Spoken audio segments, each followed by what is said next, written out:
संस्कारों की उड़ान उन्वान पुस्तक का लोकार्पित की गई। संस्था पुष्पित तुलिका का यह कार्यक्रम मध्य भारत हिंदी समिति सभागृह में आयोजित किया गया। इस अवसर पर 11 स्कूली विद्यार्थियों को उपहार वितरित किए गए। इस अवसर पर पीआर संस्थान की पीटीसी इंदौर से पीएससी 2019 में चयनित 52 अधिकारियों की मार्गदर्शिका अलका भार्गव को सम्मानित भी किया गया। पुष्पित तुलिका जैसा कि नाम से ही जाहिर है, हम लोग जो शोषित वंचित बच्चे हैं शिक्षा के क्षेत्र में, गरीब बस्तियों में, उनमें न केवल शिक्षा के स्तर को बढ़ाने के लिए बल्कि सारे रचनात्मक विकास के लिए भी प्रयास करते हैं। उनकी आर्थिक स्थिति को भी सुदृढ़ करें, उनकी रचनात्मकताओं का भी विकास करें और इसके साथ साथ समाज उपयोगी बहुत सारे कामों को भी पुष्पित तुलिका अंजाम देती है। जब ये शुरू हुआ 3 वर्ष पूर्व, तो बहुत छोटी सी संकल्पना के साथ 12 बहनों ने, शिक्षक बहनों ने इसको शुरू किया और ये आज एक बहुत 3 साल में एक बहुत अच्छा मुकाम ले चुका है।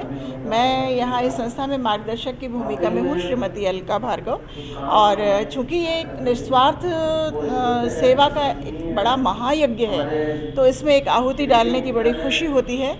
जिस प्रकार से मैं बताना चाहूँगी, वार्षिक पत्रिका का भी हम लोग हर साल प्रकाशित करते हैं और एक नया विषय उसमें उठाते हैं। पिछले वर्ष हमने ड्रॉप आउट बच्चों के लिए पत्रिका का विषय केंद्रित किया था। इस बार हमने संस्कारों की उड़ान विषय को लेकर पत्रिका बनाई है, जिसका विमोचन आज माननीय जिलाधीश महोदय और तमाम अतिथियों के उससे संपन्न हुआ है। हम ये चाहते हैं कि बच्चे पढ़ाई और डिग्री की जो अंधी दौड़ है उसमें अपनी ज़मीन और जड़ों से छूटते जा रहे हैं। तो उन ज़मीन और जड़ों से जोड़ने की कोशिश है कि आज ज़रूरत है विश्व को आध्यात्मिक उपचार की, संस्कार एकमात्र औषधि व्याकुल इस संसार की। तो हम ज़मीन और जड़ों से जोड़ें।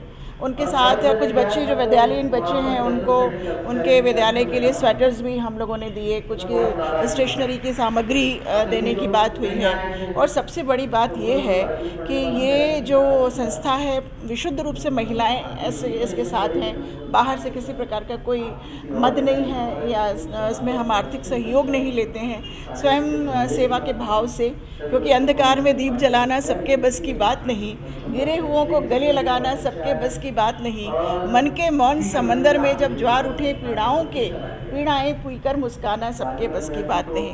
तो संस्था की जो जिनकी संकल्पना से संस्था ने आकार लिया, जन्म लिया, सुश्री नमिता दुबे, कहने के लिए वो दिव्यांग हैं, विशिष्ट कही जा सकती हैं, स्पेशल हैं, लेकिन वो उस चीज़ को तोड़कर ये बता रही हैं कि, और मणिमाला शर्मा जी के साथ अध्यक्षता जो मणिमाला शर्मा जी हैं संस्था की, वो ये बता रही हैं, ख़ास तौर पर नमिता जी का जिक्र करना चाहूँगी कि हौसलों को अपने तोल कर तो देखो, परों को अपने खोल कर तो देखो, होगा आसमां तुम्हारी मुट्ठी में, आजा मुट्ठी में बोल कर तो देखो। तो हम आसमां को मुट्ठी में कैद करने की कोशिश में एक छोटा सा योगदान करने के लिए बढ़ चले हैं। और हमारी ये सुर भी जो संस्कारों की है, जो आचरण की है, जो शिक्षा की है, जो समर्थन की है, जो शक्ति की है, जो ऊर्जा की है, जो दिव्यता की है, इसको हम बढ़ाते चलेंगे आप सबके सहयोग। आज वैसे तो मूल कर्तव्य दिवस है और हम लोग सब गवर्नमेंट स्कूल के टीचर्स हैं, 18 टीचर्स ने मिलकर के हमने ये संस्था बनाई है। संस्था तो नहीं कह सकते हैं इसको, हम ग्रुप में हैं, एक समूह में चल रहा है हमारा, और हम सबका एक सोच के साथ में हम आगे बढ़े हैं और हम बस्ती के बच्चों के लिए खास काम करते हैं और साथ में हम पत्रिका भी निकालते हैं। पत्रिका में मुख्य विषय हमारा यही रहता है कि हम बच्चों के लाभ के लिए, जो बस्ती के बच्चे हैं उनके लिए हम कुछ काम कर सकें और उनको संस्कार दे सकें। शिक्षा, संस्कार और पर्यावरण, इन 3 पर हमारा हमेशा लक्ष्य रहा है, क्योंकि वो बच्चे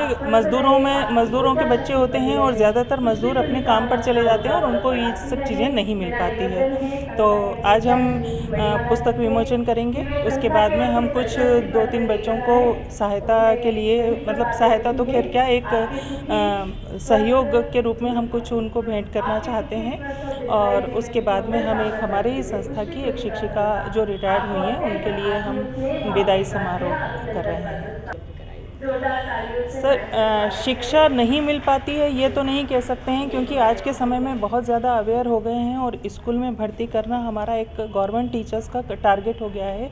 तो स्कूल में भर्ती करना बात अलग है, लेकिन उनको संस्कारित करना ये एक बड़ा टारगेट है जिसको लेकर हम चल रहे हैं। और हम बस्तियों में जाते हैं, आंगनवाड़ी में जाते हैं, छात्रावास में जाते हैं, स्कूलों में जाते हैं और कुछ कॉम्पिटिशन्स वगैरह करा करके पर्यावरण से संबंधित काम करते हैं और विशेष दिवस के रूप में हम कुछ काम करते हैं और इस प्रकार से उनको कुछ रचनात्मकता की ओर जोड़ते हैं, ताकि उनका जो स्कूल से दूरी बन रही थी, क्योंकि वो उनको नहीं आता है, उनको कोई फीडबैक नहीं मिलता है घर से, इसलिए हम उनको ये सोचते हैं कि वो किसी तरह से इस शिक्षा से जुड़ें और शिक्षा से पहले हम उनको रचनात्मकता से जोड़ना चाहते हैं ताकि दोनों का बैलेंस बराबर रहे।